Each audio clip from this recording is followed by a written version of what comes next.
सो है guys, news boy here. तो पहले बता दूं मैं घर पे नहीं हूँ, मैं दिल्ली में था भाई। आज मैं गुवाहाटी पहुंचा हूँ, आज रात तक घर पहुंच जाऊंगा। मैं ये जो रिकॉर्ड कर रहा हूँ ये फोन से रिकॉर्ड कर रहा हूँ, इसलिए साउंड थोड़ा बढ़िया नहीं होगा, एडजस्ट कर लेना। कल जो वीडियो पोस्ट किया था वो मैंने आदर्श के माइक से किया था तो थोड़ा अच्छा था, मैं माइक लाना भूल गया यार। तो सबसे पहले हम लोग बात कर लेते हैं सीजेपी प्रोटेस्टर्स के बारे में। जैसे कि आप सबको पता होगा, कई स्टूडेंट्स जो देश भर में प्रोटेस्ट किए थे इंडिया के अलग अलग स्टेट्स में, उनके अगेंस्ट में केस रजिस्टर कर दिया गया है। जो सीजेपी के लीडर्स है, जब उन्होंने प्रोटेस्ट को कॉल ऑफ किया था, उन्होंने गवर्नमेंट से डिमांड किया था कि जितने भी स्टूडेंट्स के अगेंस्ट में बीजेपी रूल्ड स्टेट्स में स्टूडेंट्स के अगेंस्ट में केस रजिस्टर हुआ है वो केस वापस लिया जाए। कुछ के अगेंस्ट में तो बता दो केस वापस लिए गए, बट काफी सारे ऐसे स्टूडेंट्स हैं जिनके अगेंस्ट में अभी भी केस रजिस्टर्ड है। तो उससे रिलेटेड आज सुप्रीम कोर्ट ने कह दिया है कि जो दिल्ली गवर्नमेंट है या फिर कोई भी अदर स्टेट्स की गवर्नमेंट है, उनके पास फुल लिबर्टी है कि वो प्रोटेस्टर्स के अगेंस्ट में जो भी केस रजिस्टर हुआ है वो उसको वापस ले सकते हैं। यस, आपको पता हुआ जब केस रजिस्टर होता है तो गवर्नमेंट के हाथ में नहीं होता है, कोर्ट के हाथ में होता है। बट कोर्ट ने अभी दिल्ली गवर्नमेंट और भी बाकी स्टेट्स की गवर्नमेंट को लिबर्टी दे दिया है कि वो चाहे तो सारे प्रोटेस्टर्स के अगेंस्ट में केस वापस ले सकते हैं। सो लेट्स सी अब काफी सारे स्टूडेंट्स जिनके अगेंस्ट में केस रजिस्टर हुआ है उसको वापस लिया जाता है कि नहीं। ऑल्सो बता दूं, अभी कई सीजेपी के लीडर्स, यूट्यूबर्स, इन्फ्लुएंसर्स को एक चीज की वजह से कॉल आउट किया जा रहा है। जैसे कि मैं कल के वीडियो में बताया था, झारखंड में भी कई सारे स्टूडेंट्स अभी प्रोटेस्ट कर रहे हैं। क्यों? जेपीएससी, जेएसएससी एग्जाम्स के इरेगुलरिटीज को लेकर काफी सारे स्टूडेंट्स ही सड़कों पे प्रोटेस्ट वगैरह कर रहे हैं ना। बट इसको लेकर सीजेपी के लीडर्स हो गए या फिर कई इन्फ्लुएंसर्स जो कि सीजेपी को सपोर्ट किए थे जंतर मंतर प्रोटेस्ट के दौरान, वो झारखंड में हो रहे स्टूडेंट्स प्रोटेस्ट के बारे में बात नहीं कर रहे हैं। कुछ झारखंड के स्टूडेंट्स के साथ जो सीजेपी के लीडर है अभिजीत दीपके एंड ऑल्सो आशुतोष रांका, वो वीडियो कॉल किए थे जहाँ सीजेपी के लीडर्स बताते हैं कि हमारा पूरा सपोर्ट है, बट फिर वो कहते हैं कि मैं बीमार हूँ, टाइफॉइड हो रखा है, इसलिए मैं प्रोटेस्ट को ज्वाइन नहीं कर सकता अभी। तो लोग अभी अभिजीत दीपके को क्रिटिसाइज कर रहे हैं, ट्रोल कर रहे हैं ना, कहते हुए कि अभिजीत दीपके कई इंटरव्यूज वगैरह दे रहे हैं, लाइव आ रहे हैं अपने चैनल पर, बट जब बारी आई झारखंड में प्रोटेस्ट ज्वाइन करने का तो वो बीमार हो गए, वो नहीं जा सकते। और कुछ लोग का ये कहना है कि क्योंकि झारखंड में बीजेपी की सरकार नहीं है, जिसकी भी सरकार है वो कांग्रेस के साथ अलायंस में है, इसलिए वो झारखंड प्रोटेस्ट के बारे में बात नहीं कर रहे हैं। इसको लेकर बता दूं, पूरब झा को भी कॉल आउट किया जा रहा है, ध्रुव राठी को भी, कि ये लोग भी अभी झारखंड में हो रहे प्रोटेस्ट के बारे में क्यों नहीं बात कर रहे हैं। झारखंड में प्रोटेस्ट हो रहा है, पूरब झा डांस कर रहे हैं, एंजॉय कर रहे हैं। एक वीडियो वायरल जा रहा है पूरब झा का, ये रिसेंट का ही है, इसको शेयर करके लोग उनको कॉल आउट कर रहे हैं ना। इतना ही नहीं, एक टीचर जो कि झारखंड से है, जो कि फुल सपोर्ट किए थे सीजेपी को जंतर मंतर प्रोटेस्ट के दौरान, स्टूडेंट्स को फुल सपोर्ट किए थे, वो रिसेंटली वीडियो पोस्ट करके बताया कि सीजेपी की तरफ से उनको कुछ भी मदद नहीं मिल रहा है अभी। अगर तो आप उनका वीडियो देखना चाहते हो तो link is in the description. Also जैसे कि मैं कल बताया था, अभिजीत दीपके के फादर के अगेंस्ट में कंप्लेंट फाइल कर दिया है एक जन ने, कहते हुए कि अभिजीत दीपके के फादर का सैलरी था 60,000 से लेके 65,000 तक, तो वो कैसे अभिजीत दीपके को यूएसए में पढ़ा सके, जहाँ पढ़ाने के लिए खर्च आता है 30 लाख रुपए से लेके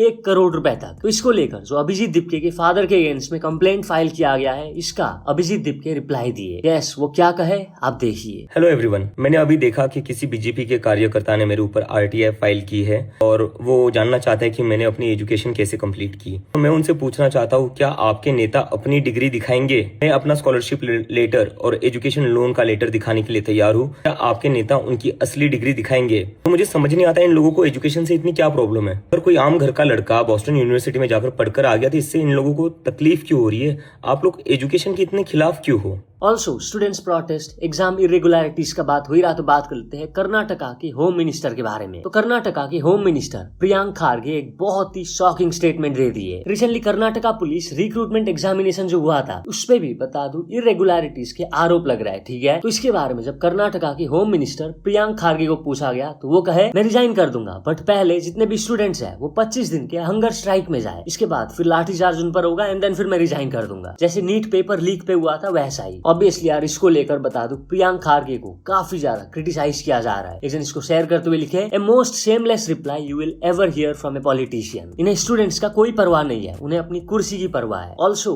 क्या कंगना रनौत वर्सेस सोनाक्षी सिन्हा का लफड़ा हो गया है सीजेपी प्रोटेस्ट के दौरान? आपको पता होगा सोनाक्षी सिन्हा भी काफी ज्यादा सपोर्ट में आई थी सीजेपी का स्टूडेंट्स का। तो ना इंस्टाग्राम पे एक ये पोस्ट वायरल जाने लगा जहाँ आप देख सकते हो कंगना रनौत ने लाइक किया हुआ है एंड पोस्ट में क्या लिखा हुआ है, नाम नहीं लूंगा पर एक मोटी जिहादी नीट प्रोटेस्ट पे कूद कूद कर वीडियो बना रही थी, पर झारखंड प्रोटेस्ट के टाइम पे मुंह बंद है। हैशटैग गेस करो कौन है। ऑब्वियसली यहाँ आपको पता चल गया होगा ये पोस्ट किसके बारे में है, सोनाक्षी सिन्हा के बारे में। एंड क्या सच में इस पोस्ट को कंगना रनौत ने लाइक कर दिया? वेल, इसी के ऊपर रिएक्ट करते हुए कंगना रनौत लिखी, मेरे से रिलेटेड अभी बहुत से फेक न्यूज फैल रहे हैं, इस पोस्ट पे जो मेरा लाइक है ये फेक है। मैं कभी किसी को बॉडी शेम नहीं करती, बट मैंने नोटिस किया है एक एक्ट्रेस आजकल पॉकेट मार जैसा ड्रेस कर रही है, बात कर रही है। वो हाफ पैंट्स पहन के, उल्टा कैप पहन के, जेब कतरा जैसे बात कर रही है एंड प्रमोट कर रही है प्रोटेस्टर्स का गटर छाप बिहेवियर। मैं हमेशा फील करती हूँ कि आप रिलेशनशिप में कैसे ड्रेस करते हो is a direct reflection of how you feel. Dear fellow actress, अगर तुम्हारा पार्टनर तुम्हें जेब कतरा जैसा फील करा रहा है तो मुझे अफसोस है। तुम पहले बहुत एलिगेंट तरीके से ड्रेस करती थी और वैसे ही बात भी करती थी। आखिर तुम्हें क्या हो गया? ओपिनियंस तुम्हारी अपनी हो सकती है लेकिन अपनी स्टाइलिंग को और बेटर बना सकती हो। अगर तुम्हें किसी हेल्प की जरूरत हो तो मैं हमेशा मदद के लिए तैयार हूँ। इनडायरेक्टली यहाँ वो सोनाक्षी सिन्हा के हस्बैंड को भी टारगेट कर रही है ना, क्योंकि सोनाक्षी सिन्हा के जो हस्बैंड है वो मुस्लिम है। और वो एक वीडियो भी पोस्ट किया है बताते हुए कि कई हिंदू लड़कियां चुपचाप होती है, शांत होती है, पॉलिटिकल उनका कुछ ओपिनियन नहीं होता, बट जब वो किसी मुस्लिम बंदे के साथ शादी कर लेती है या फिर रिलेशनशिप में आती है तो वो पूरा बदल जाती है, लेफ्टिस्ट बन जाते हैं। यही सब वो बताइए अपने वीडियो में। अगर आपको देखना है तो link is in the description. और जो सीजेपी प्रोटेस्ट का बात हो ही रहा तो बात कर लेते हैं कई इन्फ्लुएंसर्स के बारे में। तो क्या दिल्ली पुलिस अराउंड 180 इन्फ्लुएंसर्स के अगेंस्ट में एक्शन लेने वाली है, या फिर कह सकते हो दिल्ली पुलिस अराउंड 180 इन्फ्लुएंसर्स के अगेंस्ट में एक्शन ले सकती है? क्या है मामला, इससे रिलेटेड बता दो। डिजिटल इंडियन वाईटी एक वीडियो पोस्ट किए थे, मैं दिखा देता हूँ, पूरा देखना आपको समझ आ जाएगा। सीजेपी के इस पूरे पेड बवाल के बाद दिल्ली पुलिस का एक्शन अब शुरू हो चुका है। टोटल 3 एजेंसीज और लगभग 180 इन्फ्लुएंसर्स को आइडेंटिफाई किया गया जिन्होंने पैसे लेकर लोगों को इंस्टाग्राम पर मैनिपुलेट किया था। अब ये न्यूज 18 की रिपोर्ट है, इन लोगों ने एजेंसी का नाम डिस्क्लोज नहीं करा है, लेकिन एक न्यूज आर्टिकल के अकॉर्डिंग बार कोड एंटरटेनमेंट नाम की कंपनी इन्वॉल्व थी और इनके यहाँ रेड भी पड़ चुकी है। इनकी वेबसाइट को मैंने खोला तो कुछ बड़े बड़े नाम आए जैसे रियाज अली, उर्फी जावेद। अब जब इन दोनों के मैंने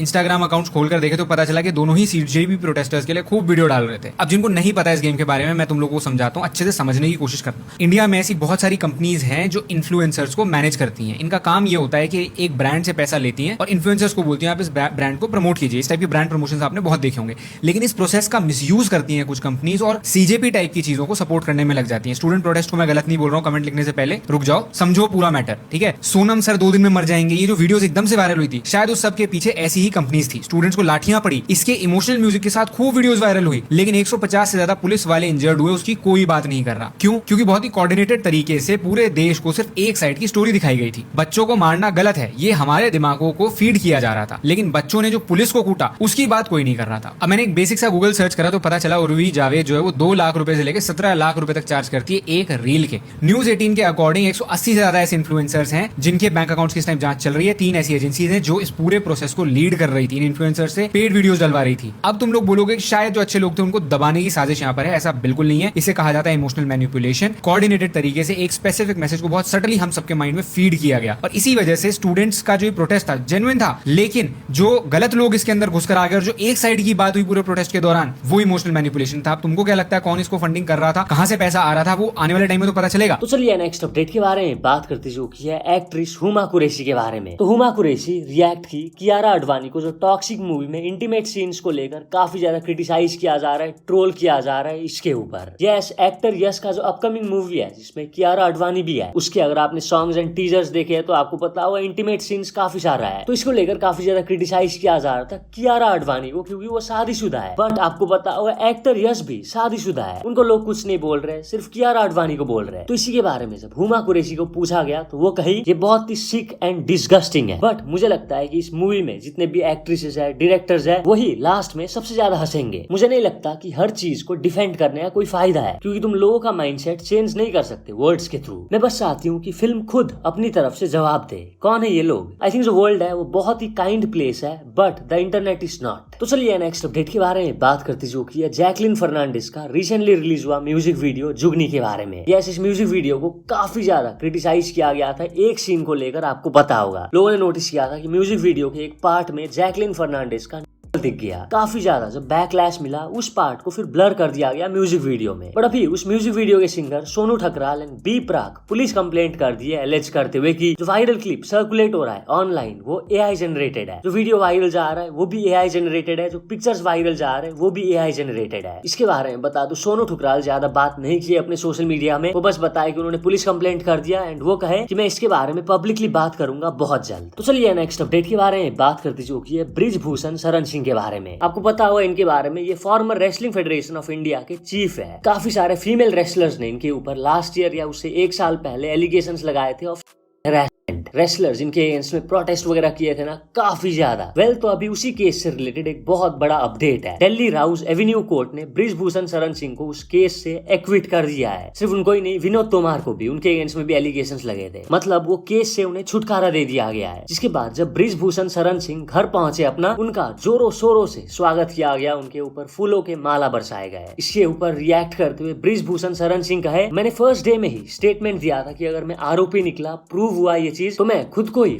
पे लटका दूंगा। एंड आज कोर्ट ने मुझे एक्विट किया विथ ऑनर। ये मेरे लिए एंड मेरे सपोर्टर्स के लिए खुशी की खबर है। आज खुशी का दिन है। तो चलिए नेक्स्ट अपडेट के बारे में बात करते जो की है असम फ्लड्स के बारे में। जैसे कि आप सबको पता होगा, असम के अपर असम में बहुत ज्यादा फ्लड की वजह से काफी सारे लोग अभी भी अफेक्टेड है। काफी सारे लोग अपना जान भी गंवा चुके हैं। ऑब्वियसली इंडिया के हर जगहों से काफी सारे लोग अभी हेल्प कर रहे हैं ना। रिसेंटली कैरी मिनाटी स्ट्रीम किए थे, वो 13 से 15 लाख रुपीज कुछ डोनेट किए। एंड ट्रिगर्ड इंसान किए थे अपने चैनल पर 50 घंटे का लाइव स्ट्रीम। एंड उन्होंने रेस किए टोटल 70 लाख रुपीज। 10 लाख रुपए वो अपनी तरफ से दिए, फुकरा इंसान दिए 5 लाख रुपए, एंड और भी उनके फैमिली मेंबर्स दिए। एंड बाकी सारा पैसा लोगों ने डोनेट किया। एंड टोटल होता है 70 लाख रुपीज। एंड इतना पैसा ट्रिगर्ड इंसान मेरे भरोसे दे देंगे एनजीओ को। एंड मैं गारंटी देता हूँ सारा का सारा पैसा हेल्प में ही जाएगा। 1 रुपया भी कोई अपने जेब में नहीं रखेगा। और जो एक 13 साल के बच्चे से रिलेटेड बहुत ही हार्ट ब्रेकिंग न्यूज है। एक 13 साल के बच्चे ने जब एक 3 महीने के पपी को डूबते हुए देखा फ्लड वाटर में, तो वो पपी को तो बचाया बट वो खुद नहीं बच पाया। जो बच्चा है वो सिर्फ एक लौता बेटा था पेरेंट्स का। एक यूट्यूबर है समय गोगोई करके, जो कि काफी बढ़िया कर रहे हैं, काफी लोगों का हेल्प कर रहे हैं। वो पर्सनली अपने तरफ से वो बच्चे के पेरेंट्स को 50,000 रुपए दिए। तो चलिए नेक्स्ट अपडेट के बारे में बात करते जो की है इन्फ्लुएंसर अनेरी ठक्कर के बारे में। इनके बता दो 3 लाख से ज्यादा फॉलोअर्स हैं। एंड जब ये रूम पे अकेली थी, इनके साथ बहुत ही स्केरी चीज हुआ, जिसके बारे में बताते हुए वो एक रील पोस्ट की है। मैं दिखा देता हूँ, आप देखिए। गाइज अभी एक बहुत डेंजरस इंसिडेंट हुआ है। जबकि मैं अपने बैंगलोर के घर पे हूँ, मैं यहाँ पे अकेली रहती हूँ, मम्मी पापा के साथ नहीं रहती हूँ। मेरा हाथ लिटरली अभी तक शिवर कर रहा है इस बात के सोचते हुए भी। मेरी फ्लैटमेट घर पे नहीं थी एंड मेरी फ्रेंड यहाँ पे रात को रुकी थी फॉर द वीकेंड। तो शी फॉरगॉट हर जैकेट और मैंने वो जैकेट उसको उबर पार्सल कराना था, तो उसने बुक कराया। और वो बंदा फोन पे was very overly friendly. So when he came, I open the door and I give him the jacket. और उसने बोला कि इसके लिए बैग है तो दे दो। मैंने बैग दिया उसको and then he was like कि मेरे को बहुत दूर जाना है and my friend stays very far, so it was fair. मैं बोला मेरे फोन में बिल्कुल चार्जिंग नहीं है, तो आप फोन चार्ज कर दो, तब तक मैं नीचे सुट्टा फूक के आता हूँ, as an I smoke and come. I was like ठीक है आप कर लो, आईफोन है मेरे, मैं डायरेक्ट चार्ज कर दूंगी उसको। At this point I thought everything is normal, nothing suspicious. But this guy then tells me अगर आपके घर में बैल्कनी है तो मैं आपके घर पे ही स्मोक कर लेता हूँ, 2 ही मिनट लगेगा, कोई मैं डिस्टर्ब भी नहीं करूंगा। एंड आई वाज लाइक नहीं मेरी फ्रेंड सो रही है मेरे रूम में, तो मैं आपको बैल्कनी तक नहीं ले जा सकती। इवन तो मेरे घर पे कोई नहीं था, ना मेरी फ्लैटमेट ना कोई फ्रेंड, कोई नहीं था, मैं अकेली थी घर पे। I can't just let a random guy inside my house at 9:30 PM in the night. I was like नहीं भैया आप नीचे ही स्मोक कर लो। And he went. मैं उसका फोन लेके अंदर चार्जिंग के लिए लेके आई। उनके फोन में 45% बैटरी था। And that is when I realised what the real intention could have been, या ये कितना रिस्की होता। और जो डिस्गस्टिंग हरकत का बात हो ही रहा, तो बात कर लेते हैं एक ऑटो रिक्शा ड्राइवर के बारे में। तो एक वुमन जब ऑटो में चढ़ी कहीं जाने के लिए, तो जो ऑटो रिक्शा ड्राइवर है वो क्या करता है, अपने फोन में ऑब्सीन वीडियोस देखता है,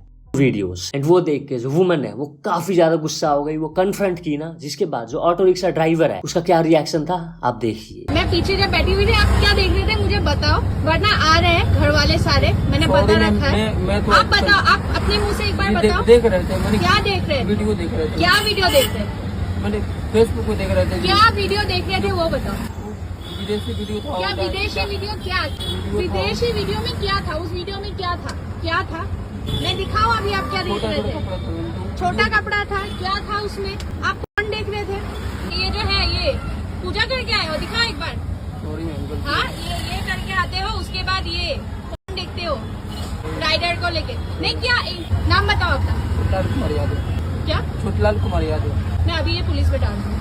कभी नहीं करते। तो चलिए नेक्स्ट अपडेट के बारे में बात करते जो की है एक फेक पुजारी के बारे में। तो वाराणसी के काशी विश्वनाथ मंदिर में जब एक वुमन लाइन पे लगी थी दर्शन करने के लिए, एक पुजारी उनके पास जाता है एंड कहता है कि मुझे 4,000 रुपए दे दो, मैं वीआईपी दर्शन करा दूंगा। जिसके बाद जो वुमन है वो उसको 4,000 रुपए दे भी दी, बट वो तो स्कैम था वीआईपी दर्शन के नाम पे। जब वुमन को इसके बारे में पता चला, वो जाके पुलिस को बताई। इसके बाद पुलिस ऑफकोर्स उसको डांट लगाते हैं। जो उसने 4,000 रुपए लिए थे वो फिर वुमन को वापस करवा देते हैं। तो चलिए नेक्स्ट अपडेट के बारे में बात करते जो की है Indian athletes in Commonwealth Commonwealth games 2026 के बारे में। कॉमनवेल्थ गेम्स बता दूं अभी खत्म हो चुका है। इंडिया ने जीते टोटल 39 मेडल्स, जिसमें 13 गोल्ड मेडल है, 17 सिल्वर मेडल है एंड 9 ब्रॉन्ज मेडल है। नंबर 1 पर है बता दूं ऑस्ट्रेलिया, जिन्होंने 65 गोल्ड मेडल जीते, 41 silver medals and bronze 52, 158 medals total Australia ने जीते। इसके बाद है इंग्लैंड 102 मेडल्स, इसके बाद है कनाडा 59 मेडल्स एंड इसके बाद है इंडिया 39 मेडल्स। 4th पोजीशन में इंडिया खत्म की है ना। और कॉमनवेल्थ गेम्स की बात हुई रहा तो बात कर लेते हैं एक वायरल वीडियो के बारे में। स्कॉटलैंड ग्लासगो में हुआ था इस बार, आपको पता होगा कॉमनवेल्थ गेम्स। तो जब कुछ इंडियन एथलीट्स एक रेस्टोरेंट में गए खाने के लिए, तो एक एथलीट लवलीना बोरगोहाई ने नोटिस किया कि उन्हें जो नैपकिंस दिए गए थे उसमें जो इंडिया का फ्लैग था वहाँ ना ही नॉर्थ ईस्ट था ना ही कश्मीर था। ये चीज जैसे ही लवलीना बोरगोहाई देखी वो कॉल आउट की ना, इसको रूडली नहीं बहुत अच्छे तरीके से वो कॉल आउट की। ऑब्वियसली जैसे ये वीडियो फिर काफी ज्यादा वायरल हुआ, काफी ज्यादा उस रेस्टोरेंट को बैकलैश मिलने लगा, जिसके बाद जिस रेस्टोरेंट में वैसा हुआ वो फिर अपोलोजाइज करते हैं। यस आप देख सकते हो स्क्रीन पर उनका अपॉलॉजी। तो चलिए नेक्स्ट अपडेट के बारे में बात करते जो कि है highest paid Indian female actors के बारे में। कौन से एक्ट्रेस को सबसे ज्यादा पे किया जाता है एक मूवी के लिए, वो है प्रियंका चोपड़ा 18 से 30 करोड़ रुपीस। इसके बाद है दीपिका पादुकोण 15 से 30 करोड़ रुपीस। इसके बाद कंगना रनौत 15 से 27 करोड़ रुपीस। इसके बाद आलिया भट्ट 20 से 25 करोड़ रुपीस। इसके बाद है कैटरीना कैफ 15 से 25 करोड़ रुपीस। तो चलिए नेक्स्ट अपडेट के बारे में बात करते जो कि है करण औजला के बारे में। तो करण औजला ने ये इंडियाज गॉट लेटेंट के कपल को प्रॉमिस किया था एक, एंड उसको वो पूरा भी किए। यस इंडियाज गॉट लेटेंट का लेटेस्ट एपिसोड अगर आपने देखा है तो ये कपल के बारे में आप सबको पता होगा, जहाँ ये बताए थे कि इन्होंने भाग के शादी किया, इनका फाइनेंशियल कंडीशन ठीक नहीं है, उनका भी काफी ज्यादा कर्ज है एंड उनका एक ड्रीम है मालदीव्स घूमने का। तो करण औजला कपल को प्रॉमिस किए थे कि मैं घुमाऊंगा तुम्हें मालदीव्स, मतलब जितने भी खर्चे होंगे वो दे देंगे। एंड इसके बाद होना क्या है, जैसे इंडियाज गॉट लेटेंट का एपिसोड आउट हुआ, जो कपल है वो दिखाते हैं कि करण औजला ने उनका प्रॉमिस पूरा किया, वो मालदीव्स अभी घूम रहे हैं, या फिर उनका ट्रिप अभी खत्म भी हो गया होगा, क्योंकि ये जो एपिसोड है लेटेंट का ये काफी पहले शूट हुआ था। तो चलिए नेक्स्ट अपडेट के बारे में बात करते जो कि है एक डॉक्टर के बारे में। तो ये डॉक्टर बताए कि MBBS अभी ना ही करो तो ठीक है, MBBS करके आपको पता होगा लोग डॉक्टर बनते हैं। अब ऐसा ये डॉक्टर क्यों बताए, वो जो वीडियो पोस्ट किए थे मैं दिखा देता हूँ, आप देखिए। केरला में एक MBBS की सैलरी 20,000 रुपए, but no one is talking कि केरला के अंदर कितने ज्यादा मेडिकल कॉलेजेस हैं प्राइवेट और गवर्नमेंट, जिनकी जो फीस है वो ऑलमोस्ट 10 या 11 लाख रुपए पर मंथ। तो नॉर्मल एक लेबरर होता है उसकी भी डेली वेजेस 800 रुपए पर डे होती है, मतलब 24,000 रुपए पर महीना। इतने ज्यादा मेडिकल कॉलेजेस गवर्नमेंट सैंक्शन कर रही है, इतने ज्यादा MBBS स्टूडेंट्स निकल रहे हैं। ये सारे स्टूडेंट्स कहाँ जाएंगे? ना तो इतनी गवर्नमेंट जॉब्स है और ना ही इतने प्राइवेट हॉस्पिटल्स हैं कि वो इतने सारे MBBS को केटर कर सकें। Where is this MBBS going?